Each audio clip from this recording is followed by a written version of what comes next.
Olá, seja bem-vinda a mais um vídeo aqui da série Ergonomia Sem Complicação, uma série de vídeos que promete lhe entregar 100 vídeos de dicas e sacadas de ergonomia. Meu nome é Anderson Freitas e especificamente hoje eu quero falar sobre um item que está sendo proposto, ou uma nova redação para um item que já havia dentro da NR17, que é a NR que aborda a normatização de algumas diretrizes da área da ergonomia para dentro das empresas, ok? Esse item específico é sobre o levantamento e transporte manual de carga.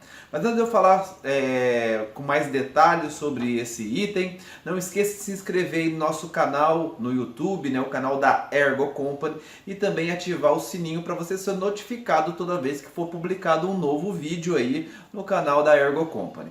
E é muito importante que você dê um joinha nesse vídeo aí, para ajudar com que o YouTube distribua os vídeos para entre as pessoas que se interessam pelo assunto, ergonomia, saúde do trabalhador e por aí vai, tá bom? Então vamos lá, vamos falar sobre o item específico sobre levantamento e transporte manual de carga, mas eu quero falar sobre um detalhe que aconteceu durante a audiência pública no dia 11 lá na Fundacentro, audiência pública sobre a nova redação proposta aí para NR17. Então nós tivemos a doutora Rosimeire Dutra Leão, que ela é da Fundacentro e faz parte do grupo de trabalho de revisão da NR17, e ela explicou todos os itens e subitens da NR17 e chegou o momento que abre a palavra para os expositores. O que são os expositores? São pessoas que estão assistindo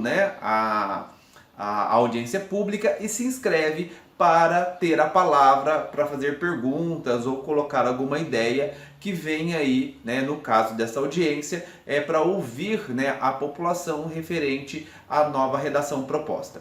E o que foi colocado em questão aí? Muitas pessoas criticaram um dos itens da NR17, que é o item 17.5.1, o item que está sendo proposto, que é sobre o levantamento e transporte manual de carga. Esse item fala o seguinte: o peso suportado por um trabalhador durante o transporte manual de carga deve, letra A, ser compatível com a capacidade de força do trabalhador. E, a letra B, não ser suscetível de comprometer a saúde do trabalhador.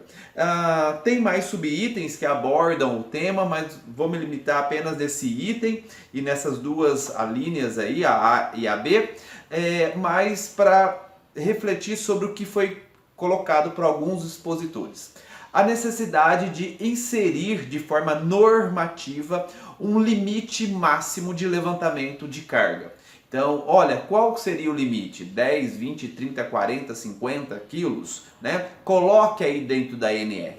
E durante a apresentação da professora Rosimeire, ela deixou muito bem claro o porquê não colocar esse limite.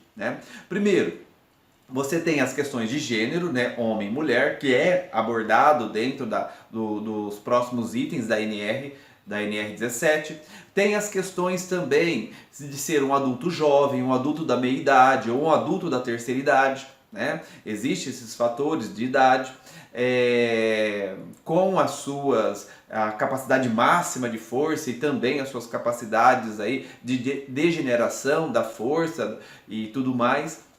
Mas, além disso, a professora Rosimeire também colocou outras limitações, como limitações físicas. E aí eu estou falando de questões da deficiência, de deficiência física desse trabalhador. Pode ser que esse trabalhador tenha uma deficiência física, mas ele precisa, na atividade dele, realizar levantamento e transporte manual de carga. Além disso, você tem o tipo de carga, o tipo de pega. Você pode ter uma carga em forma de caixa, você pode ter uma carga em forma de sacaria, uma carga mais firme e uma carga mais molenga, usando uma palavra aqui para direcionar um raciocínio mais simples.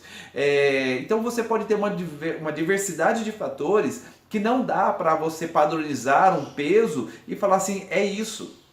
Então depende sim do que as empresas investiguem, façam um processo de avaliação dessa carga a ser levantada, de todas as variáveis que envolve o processo do levantar essa carga, né? E que ela determine, a partir da população, da atividade, do deslocamento, do jeito de carregar aquela carga, né? Ela determine qual é o peso, né?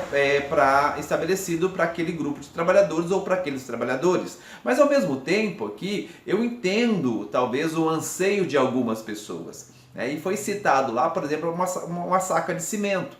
Né? Uma saca de cimento de 50 quilos. Né? Então talvez algumas pessoas percebem a necessidade de ter uma padronização normativo de quanto que o trabalhador precisa levantar, não para determinar se ele tem que levantar aquele tanto, mas para orientar a indústria produtiva, por exemplo, de ter que redimensionar os seus sacos de cimento para um peso menor, tá? Eu falo assim, às vezes você pode ter um peso de... Eu trabalhei numa oficina mecânica, né, mecânico de caminhão, e às vezes a gente tinha que tirar o motor de um caminhão. E o que nós fazíamos para arrancar o motor do caminhão? Primeiro que é impossível retirar na mão, né? Você precisa mesmo de ajuda mecânica, né? De um guindaste, por exemplo. Mas mesmo assim nós íamos desmontando parte desse motor para ficar até mais leve para o guindaste. Então às vezes você pode ter uma sacaria de cimento de 50 quilos, mas que você vai precisar criar uma estratégia de fracionar essa sacaria para ficar mais leve. Tá? Então, o trabalho ele também precisa ter processos. Né? Não é chegar a receber uma carga bruta e você ter que carregar aquela carga bruta. Talvez até no processo, na hora de descarregar ou carregar um caminhão, né? Agora estou pensando no processo de descarga e carga de um caminhão, que você estabeleça processos de como isso vai ser feito. Né? Olha, vem num engradado fechado, nós vamos desmontar o engradado lá no caminhão mesmo e nós vamos montar descarregar o caminhão de forma fragmentada. É uma possibilidade. Né? Na indústria da construção civil, e aí o saco chegou lá de 50 quilos. E agora, né? Veio até no pallet, já está no chão. E agora, o que nós vamos fazer? Como nós vamos levantar esses sacos aqui? Tá? Então a gente precisa criar sistemas, processos dentro das empresas. Não é normatizar, porque se a gente normatiza, a gente acha